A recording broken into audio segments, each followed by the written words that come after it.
Ravi Colours இன்றைய trending பெண்களுக்கான exclusive கலெக்ஷனுடன் kurtis, palazzo pant, Patiala pant, துப்பட்டாக்கள், ஷேப்வேர்கள், நைட்டிகள், பிராண்டட் உள்ளாடைகளும் கிடைக்கும். ரவி கலர்ஸ், நேரு வீதி, ராஜா தியேட்டர் சிக்னல் அருகில், புதுச்சேரி. வணக்கம். முக்கிய செய்திகள். புதுச்சேரியில் தீபாவளி பண்டிகையொட்டி அனைத்து அட்டைதாரர்களுக்கும் இலவச பொருட்கள். டெண்டர் கோரியுள்ளது கான்பெட் நிறுவனம். சூறைக்காற்றுடன் பெய்த திடீர் மழையால் புதுச்சேரியில் மின் விநியோகம் பாதிப்பு. பொதுமக்கள் அவதி. உருளையன்பேட்டை தொகுதியில் நடைபெற்று வரும் புதிய குடிநீர் குழாய் அமைக்கும் பணிகள். அதிகாரிகளுடன் நேரில் சென்று ஆய்வு மேற்கொண்டார் சட்டமன்ற உறுப்பினர் நேரு. கட்சியின் தலைமை தரும் தொகுதியில் போட்டியிட்டு கூட்டணி வெற்றி பெற பாடுபடுவோம்.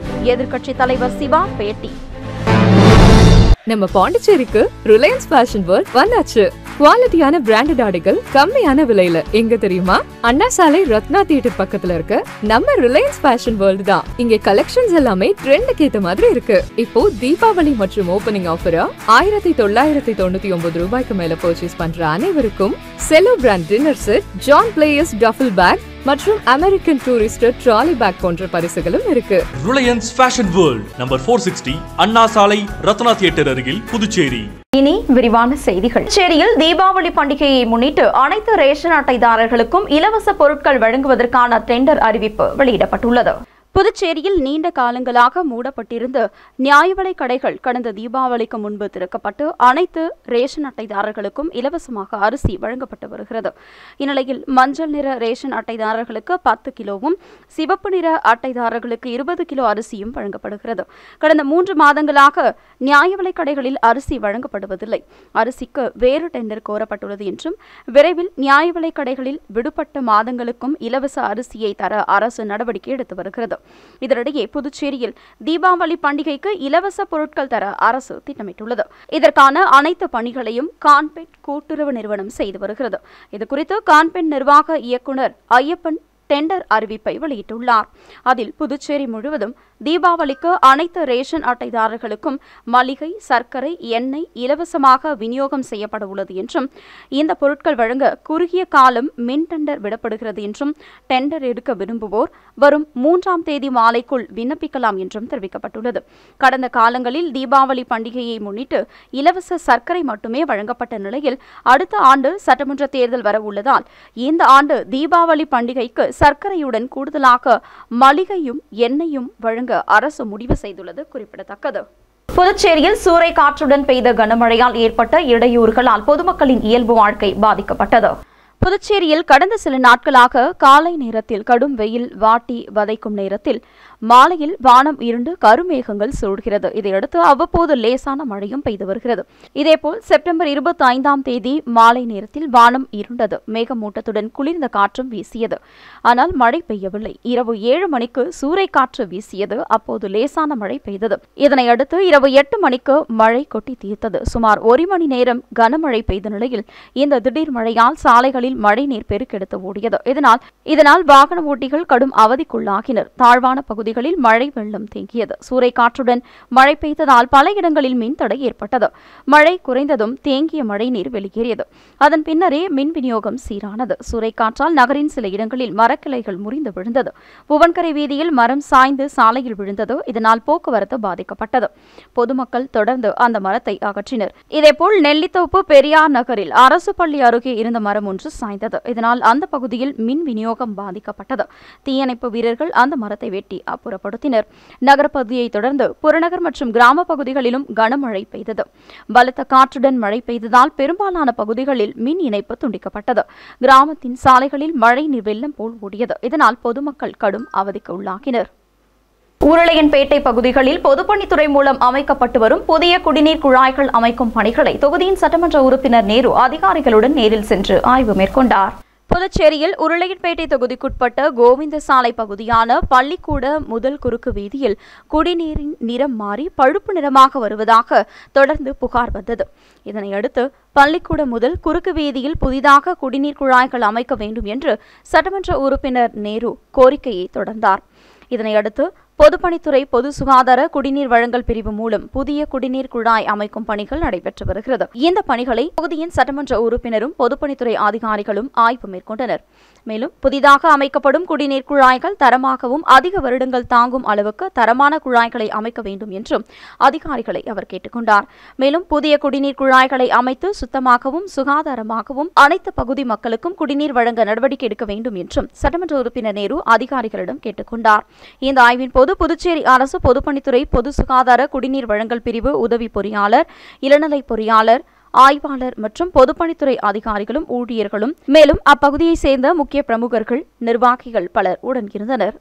கட்சியின் தலைமை அளிக்கும் தொகுதியில் போட்டியிட்டு கூட்டணி வெற்றி பெற பாடுபடுவோம் என்று எதிர்க்கட்சித் தலைவர் சிவா தெரிவித்துள்ளார். புதுச்சேரி சட்டமன்ற எதிர்க்கட்சித் தலைவர் சிவா செய்தியாளர்களை சந்தித்தார். அப்போது அவர் திராவிட முன்னேற்றக் கழகத்தை 30 தொகுதிகளிலும் வலுப்படுத்த அமைப்பு செயலர் தெரிவித்துள்ளார். உறுப்பினர் சேர்க்கையை அதிகரித்து தேர்தலை சந்திக்க தயார் நிலையில் இருப்போம் என்றும் தலைமை தரும் தொகுதியில் போட்டியிட்டு வெல்வோம் என்றும் தெரிவித்துள்ளார். மேலும் கூட்டணி வெற்றி பெற பாடுபட உள்ளதாகவும் தெரிவித்த அவர் புதுச்சேரியின் 30 தொகுதிகளிலும் தலைவர் நிற்பதாகத்தான் கருதுவோம் என்றும் புதுச்சேரியில் கொரோனா வந்தபோது, புயல் வந்தபோதும், தற்போது மழையால் பாதிக்கப்பட்ட போதும் சிலர் எங்கு இருந்தார்கள் என தெரியவில்லை. திராவிட முன்னேற்றக் கழகம் 75 ஆண்டு கால கட்சி. புதுச்சேரியில் தாங்கள் ஆட்சிக்கு வந்து 30 ஆண்டுகள் ஆகிவிட்டாலும் சோர்ந்து விடவில்லை என்றும் அவர் தெரிவித்துள்ளார். சரி, இப்ப அடிச்ச பெஞ்சல் புயலும் சரி, எல்லாத்திலுமே களத்தில் நின்று முன்னணி ஒரு போராளியாக மக்களுக்கு உதவக்கூடியவர். இன்னைக்கு மிக சிறந்த முறையில இதையும் செய்து ஒரு இந்த பகுதி மக்களுக்கு அவர்களோட ஒருவராக ஏற்கனவே 2 முறை சட்டமன்ற உறுப்பினராக இருந்தவர். இப்போ அவரோட ஒருவராக இருந்து தொடர்ந்து மக்கள் பிள்ளை செய்திருக்கிறார். எதிர்காலம் சிறந்த முறையில் அவருக்கு இருக்கும். கழகத்தினருடைய அன்பையும் நேரடியாக பெற்றவர் அவர். அதனால எதிர்காலம் முத்தால்பட்ட தொகுதி மிக சிறந்த முறையில் இருக்கும் என்று என்னுடைய. மின்துறை சார்பில் 2 நாட்கள் நடைபெறவுள்ள மக்கள் சேவை வார முகாமை பயனாளிகள் பயன்படுத்திக் கொள்ள வேண்டும் என்று தெரிவிக்கப்பட்டுள்ளது. புதுச்சேரி மின்துறை கண்காணிப்பு பொறியாளர் கனியமதன் வெளியிட்டுள்ள செய்திக்குறிப்பில், மத்திய அரசின் வழிகாட்டுதலின்படி மக்கள் சேவை வார நிகழ்ச்சியின் பகுதியாக வரும் செப்டம்பர் 29, 30 தேதிகளில் முகாம் நடைபெறுகிறது என்றும், இதில் ஆன்லைனில் பெறப்படும் வீட்டு உபயோக இணைப்பு, பெயர் மாற்றம், கூடுதல் குறைவு மின் பளு ஆகிய தகுதியான விண்ணப்பங்கள் மீது மின் இணைப்பு சேவை உடனடியாக வழங்கப்பட உள்ளது என்றும், எனவே பொதுமக்கள் இந்த வாய்ப்பை முறையாக பயன்படுத்திக் கொண்டு பயன்பெறுமாறும் கேட்டுக் கொள்ளப்பட்டுள்ளது. பழங்குடியின பட்டியலில் சேர்க்காமல் காலதாமதம் செய்து மெத்தனத்தோடு செயல்பட்டால் அரசுக்கு எதிராக எதிர்வரும் சட்டமன்ற தேர்தலை புறக்கணிப்போம் என்று புதுச்சேரி பிற்படுத்தப்பட்ட காட்டுநாயக்கன் சமூக சீர்திருத்த சங்கத்தினர் தெரிவித்துள்ளனர்.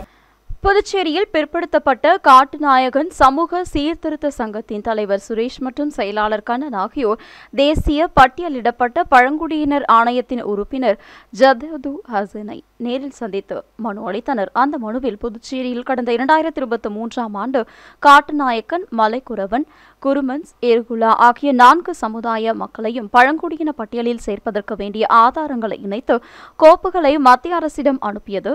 மேலும் தென்னிந்தியாவில் உள்ள பழங்குடியின மக்கள் புதுச்சேரியில் பூர்வீகமாக வாழும் வரை இந்திய அரசியலமைப்பு சட்டத்தின்படி மத்திய அரசின் அட்டவணை பழங்குடியினர் பட்டியலில் சேர்ப்பதற்கு மத்திய அரசு இதுவரை எந்த நடவடிக்கையும் எடுக்காமல் காலதாமதப்படுத்தி வருகிறது. இதனை வலியுறுத்தி தாங்கள் பல கட்ட போராட்டங்களை நடத்தி வருவதாக குறிப்பிட்டிருந்தனர்.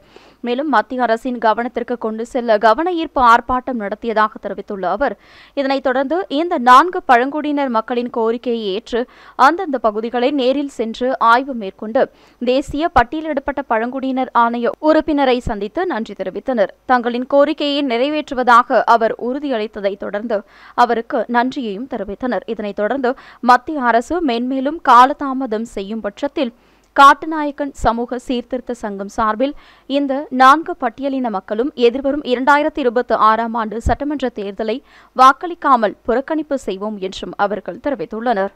முத்தியால்பேட்டை தொகுதியில் பொதுமக்களுக்கு இலவச ஷாமியானா நாற்காலிகள் வழங்கும் சேவையை எதிர்க்கட்சித் தலைவர் சிவா துவக்கி வைத்தார்.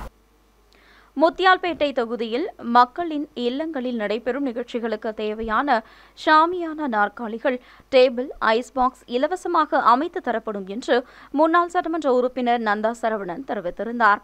இதனையடுத்து புதுச்சேரி முத்தியால்பேட்டை தொகுதியில் போன் செய்தால் வீடு தேடி ஷியாமினா நாற்காலிகள் வழங்கும் சேவையின் தொடக்க விழா நடைபெற்றது. முத்தியால்பேட்டை தெபசன்பேட் வீதியில் உள்ள திராவிட முன்னேற்றக் கழக அலுவலகத்தில் நடைபெற்ற விழாவிற்கு முன்னாள் திராவிட முன்னேற்றக் கழக சட்டமன்ற உறுப்பினர் நந்தா சரவணன் தலைமை வகித்தார். இந்நிகழ்ச்சியில் சிறப்பு அழைப்பாளராக சட்டமன்ற எதிர்க்கட்சித் தலைவர் சிவா கலந்து கொண்டு திட்டத்தை துவக்கி வைத்தார். விழாவில் அவைத்தலைவர் SP சிவக்குமார், தலைமை செயற்குழு உறுப்பினர் CP திருநாவுக்கரசு, சட்டமன்ற உறுப்பினர்கள் அனிபால் கெனடி, செந்தில்குமார், சம்பத், முன்னாள் சபாநாயகர் பழனிராஜா உட்பட திராவிட முன்னேற்றக் கழக தொகுதி மாநில நிர்வாகிகள் பலர் கலந்து கொண்டனர். ராஜ்பவன் தொகுதியில் பாரதிய ஜனதா கட்சி சார்பில் நடைபெற்ற பல் மருத்துவ முகாமில் ஏராளமான பொதுமக்கள் கலந்து கொண்டு பயன்பெற்றனர். புதுச்சேரி பாரதிய ஜனதா கட்சி சார்பில் ராஜ்பவன் தொகுதிக்குட்பட்ட வாழைக்குளம், வைத்திக்குப்பம், குருசுக்குப்பம் ஆகிய பகுதிகளில் பல் சம்பந்தமான மருத்துவ முகாம் வாழைக்குளம் பகுதியில் உள்ள செங்கேனியம்மன் ஆலயத்தில் நடைபெற்றது. முகாமை பாரதிய ஜனதா கட்சியின் மாநில தலைவர் VP ராமலிங்கம் துவக்கி வைத்தார். பாரதிய ஜனதா கட்சியின் செயற்குழு உறுப்பினர்கள் பிரபாதேவி வீரராகு மற்றும் பிரியா ஏற்பாட்டில் நடைபெற்ற நிகழ்ச்சியில் பாரதிய ஜனதா கட்சி வல்லுநர் பிரிவின் மாநில அமைப்பாளர் நாகராஜன் முன்னிலை வகித்தார். இந்த முகாமில் ஏராளமான பொதுமக்கள் பலர் கலந்து கொண்டு பல் குறித்த சிகிச்சைகளை பெற்றனர்.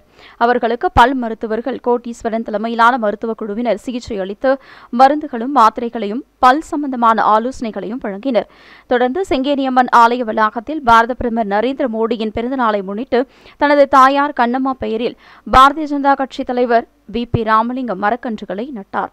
அப்போது பாஜக நிர்வாகிகள் பலர் உடன் இருந்தனர். இனி வருவது புதுவையில் இன்றைய தங்கம் மற்றும் வெள்ளி விலை நிலவரம். இன்றைய தங்கம் வெள்ளி விலை விவரம். புதுவையில் இன்றைய தங்கம் வெள்ளி விலை விவரம் வழங்குபவர்கள் முத்து கோல்ட் ஹவுஸ், பாண்டிச்சேரி. தங்கம் 1 கிராம் 10,530 ரூபாய். இன்றைய தங்கம் வெள்ளி விலை விவரம். வெள்ளி 10 கிராம் 1,500 ரூபாய். இத்துடன் AMN செய்திகள் நிறைவடைந்தன. வணக்கம். உங்கள் AMN TV செய்திகளை யூடியூபில் உடனுக்குடன் காண AMN TV பாண்டிச்சேரி சேனலை சப்ஸ்கிரைப் செய்யுங்கள். பெல் பட்டனை மறக்காமல் கிளிக் செய்யுங்கள்.